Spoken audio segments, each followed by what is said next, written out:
Et j'ai dû mentir aux pompiers pour dire que ma fille ne respirait plus pour que je puisse la sauver, en fait.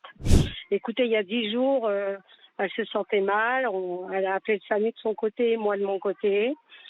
Figurez-vous qu'elle est arrivée en urgence extrême.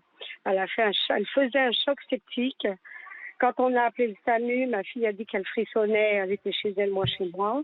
Et elle lui a dit, vous mettez une bouillotte et un gilet pour vous réchauffer. Vous nous rappelez dans 1 heure. Mais si elle avait attendu 1 heure, ça aurait été l'heure fatale. Parce qu'elle a fait un choc septique, une infection grave.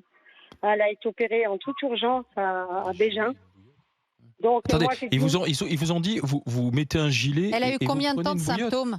C'est Comment? arrivé brutal. Les symptômes sont arrivés très brutalement ou ça a été progressif?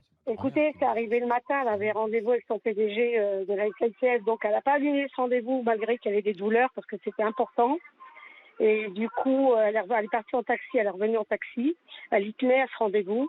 Et donc, en arrivant chez elle, elle dit « Maman, je vais me faire une petite salade de saumon ». Et 3 secondes après, elle m'appelle, elle m'a dit « Maman, je frissonne de partout, je suis pas bien, appelle les pompiers ». Ce que j'ai fait, et les pompiers nous ont basculé chez le SAMU. Et la dame du SAMU, très très désagréable d'ailleurs, on ne va pas en rester là d'ailleurs, quand elle ira mieux, parce qu'elle est toujours hospitalisée. Et j'ai dû mentir aux pompiers pour dire que ma fille ne respirait plus pour que je puisse la sauver, en fait.